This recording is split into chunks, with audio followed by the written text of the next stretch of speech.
ذاتی ایجنڈا جو یہود نے بنایا پوری دنیا کے لیے. مین مہرہ عورت تھی. پورا سورہ مریم کے نام پہ، ایک سورہ محمد کے نام پہ اتنی عزت اور وقار عورت کو دی جا رہی ہے. شجر مبارکہ کا اگر بہترین عضو ہے وہ سیدہ فاطمہ ہے. صلوات اگر بھیجی جاتی ہے بیٹی سے، اللہم صلی علی فاطمہ و ابوہا، اتنا مقام ایک عورت کا ہے. کیوں؟ کیونکہ عورت معاشرہ بناتی بھی ہے، عورت معاشرہ بگاڑتی بھی ہے. عورت کے لیے سب سے بڑا امتحان اس کی اپنی عفت کو سنبھالنا ہے، اپنے حیا کو سنبھالنا ہے. نفقہ مرد پہ واجب ہے، تو گھر کا وارث ہے، تیرے اوپر ہے، تو ڈیوٹی کر، تو صبح سے شام تک محنت کر، اس خاتون کی ضرورتوں کو پورا کر، بیوی کی ضرورتوں کو پورا کر، بیٹیوں کی ضرورتوں کو پورا کر. یہ ڈیوٹی ایک عورت کی نہیں ہے کہ جا کر جاب کرے، کام کرے، وہ تیری ضرورتوں کو پورا کرے. نظام پورا بگڑ جاتا ہے. اسلامی نظام، اسلامی سویلائزیشن، اسلامی معاشرہ، اس معاشرے میں ذمہ داری ایک عورت کی یہ ہے کہ وہ بچوں کی تربیت کرے. وہ اپنا پورا فوکس اگر کمانے پر لگائے گی، بچوں کو تربیت کیا کرے گی؟ یہ وہ نظام تھا جس نظام میں حسینی بنتے ہیں، علوی بنتے ہیں. دشمن نے لالچ دے کر عورت کو گھر سے باہر نکالا، جاب کے نام سے، نوکری کے نام سے. اور جب ہم جیسے معاشروں میں دیکھا کہ عورتیں تو باہر نکل ہی نہیں رہی، نکل بھی رہی ہیں تو انہوں نے اپنا ایک اسلامی سسٹم بنایا ہوا ہے. ایسے اسکولز ہیں جس میں صرف خواتین ہیں. اسلام نوکری کرنے کا مخالف نہیں ہے، کہتا ہے حدود میں کرو. عورت وہاں جائے جہاں صرف عورتیں ہوں. کوئی فیکٹری ہے ساری عورتیں جا کر کام کرے، ایک اسکول ہے ساری عورتیں جا کر کام کرے، یا مور دین 80 یا 90% عورتیں ہیں تو جا کر کام کرے. اسلام منع نہیں کرتا. لیکن کون سے شعبے؟ عورت ٹرک تو نہیں چلائے گی نا امریکہ کی طرح. عورت مظہر جمال خدا ہے، مرد مظہر جلال خدا ہے. یہ جمال اور جلال جب ملتا ہے تو ایک کمپلیٹ انسان پیدا ہوتا ہے. یہ آپ کی نیچر میں اللہ نے رکھا ہے نا. مثلا کوئی ایسی عورت ہو، پتہ نہیں کوئی باڈی بلڈنگ کی ہو، بڑے بڑے شولڈر ہوں، کس مرد کو اچھی لگتی ہے؟ مرد کو وہ عورت اچھی لگتی ہے جو نازک مزاج ہو. مظہر جمال ہے نا، جمال کی صفات اس کے اندر ہو. کسی عورت کو وہ مرد اچھا لگتا ہے جس کی عادتیں عورتوں والی ہوں، عورتوں کی طرح میک اپ کرے، اس میں نازک پن ہو، اس کی حرکتیں عورت والی ہوں. کسی عورت کو وہ مرد سوچے بھی تو کسی عورت کو اچھا نہیں لگتا. عورت کو وہ مرد اچھا لگتا ہے جو جلال والا ہو، جو مردانہ صفات رکھتا ہو. یہ فطرت کا تقاضا ہے. اللہ نے ایک مرد میں ڈالا، ایک عورت میں ڈالا. اسی فطرت کو طاغوتی نظام کیا کر رہا ہے؟ مسخ کر رہا ہے، ختم کر رہا ہے، تباہ کر رہا ہے. کہ مرد کو شوق چڑھا ہے کہ میں عورت بنوں، عورت کو شوق چڑھا ہے کہ میں مرد بنوں. نسخ فطرت، یہی وہ دشمنی ہے. یہی ابدیت سے نکل کے حریت میں آنا چاہتا ہے. جو اللہ کے بنائے ہوئے بدن سے راضی نہیں ہے. نقص اور ہے، کمپلیٹ بدن بنانا ایک اور چیز ہے. نقص ہے تو اسے بندہ دور کرے، لیکن کمپلیٹ مرد بنایا، کسی کو کمپلیٹ عورت بنایا. اور عجیب سے فلسفے، بدن مرد کا ہے، روح عورت کی ہے. پتہ نہیں یہ کیسے فلسفے بھائی. اللہ کو نہیں پتا تھا میں نے کس بدن میں مرد کی روح ڈالنی اور عورت کی. روح تو نہ مرد ہوتی ہے نہ عورت ہوتی ہے. روح تو روح ہوتی ہے، وہ مجرد ہے، اس کے اوپر اطلاق مرد اور عورت نہیں ہے.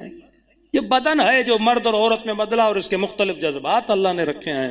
مسبب الاسباب ہے.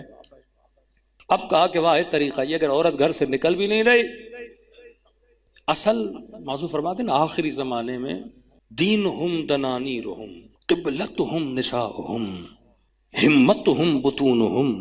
دین دینار بن جائے گا، پیسہ خریدو ہر کسی کو پیسے سے. ایمان خریدو، عقیدے خریدو، مولوی خریدو، نظریے خریدو، حکمران خریدو، سیاستدان خریدو. پیسے کے ذریعے دین پیسہ بن جائے گا. قبلہ کون بنے گا؟ نساؤہم، عورتوں کو قبلہ بنایا جائے گا. یہ فیمنزم، یہ سب چیزیں آپ دیکھ رہے ہیں. اب کا عورت گھر سے نہیں نکل رہی، اس کو آن لائن پیسے دو. اب باپ دیکھے گا، ماں دیکھے گی، گھر میں پیسہ آ رہا ہے. یہ ٹک ٹاک کی حرکتیں جو آپ دیکھ رہے ہیں، 2 دن میں، 3 دن میں لاکھوں کمانا، کروڑوں کمانا. ویلیوز کو ڈی ویلیو کرو نا. آج ایک معاشرے میں پڑھے لکھے جوان کی ویلیو زیادہ ہے، یہاں جو اوٹ پٹانگ حرکتیں کر کے پیسے کماتا ہے، جو پرینک کر کے لوگوں کو پکاتا ہے، اس کی ویلیو زیادہ ہے. یا جو لوگوں کی تہذیب کرتا ہے، اس کی ویلیو زیادہ ہے. کیا معیار بنایا آج؟ یہ ویلیوز کو ڈی ویلیو کر دیا نا. سمجھو نا، علی کا معاشرہ اور آج کا معاشرہ نا. اس زمانے میں ویلیوز کیا تھیں؟ نبی کتنا بھی کہ انا مدینۃ العلم والی، علم جب ویلیو نہ رہا تو کون علی کے پیچھے جائے؟ پر سلمان کے لیے علم کی ویلیو ہے نا، ابو ذر کے لیے علم کی ویلیو ہے نا، ولی کے پیچھے لگا ہوا ہے۔ آج یہ وہ کام ہے جو دشمن کر رہا ہے کہ آپ کے معاشرے سے ویلیوز کو ختم کر رہا ہے۔ بھائی پیسہ اچھی چیز ہے لیکن ہر قیمت میں۔ اسلام نہیں کہتا پیسہ نہ کماؤ، لیکن کیا قیمت پیسے کی یہ ہے کہ تو حسین کا سر قلم کرے؟ کرسی کی یہ قیمت کہ تو ولی اصغر کو تیر مارے؟ پیسے کی یہ قیمت کہ تو عجب و حیا کا سودا کرے چند پیسوں کے لیے؟ مال دنیا کے لیے تو اپنے حیا کو بیچے۔ اور افسوس سے کہنا پڑتا ہے تبھی عورتیں برا نہ مانیں، کیونکہ اللہ نے آپ کا وجود ایسا بنایا ہے، جذباتی وجود ہے۔ اسلام میں مرد جج بن سکتا ہے، عورت نہیں بن سکتی۔ یہ نہیں کہ اللہ عورت سے دشمنی رکھتا ہے، بچہ بھی نہیں بن سکتا۔ کیوں نہیں بن سکتی؟ کیونکہ عورت مظہر جمال ہے نا۔ مولا کیا فرماتے ہیں کہ خدا جب میں تیرے جمال کو دیکھتا ہوں تو مجھے لگتا ہی نہیں تو کسی کو جہنم میں بھیجے گا۔ عورت مظہر جمال ہے۔ قاضی بن گئی، جج بن گئی، اور چور نے آگے رو لیا میرے بچے یتیم ہیں، میں غریب، تو چھوڑ دو اسے۔ دل کی کمزور ہے، دل کی نرم ہے۔ بڑی سی بڑی بندہ ماں کے ساتھ گستاخی کرے نا، آخر میں پاؤں میں گر جاؤ ماں معاف کر دیتی ہے۔ باپ نہیں کرتا، بڑا سنگ دل ہوتا ہے۔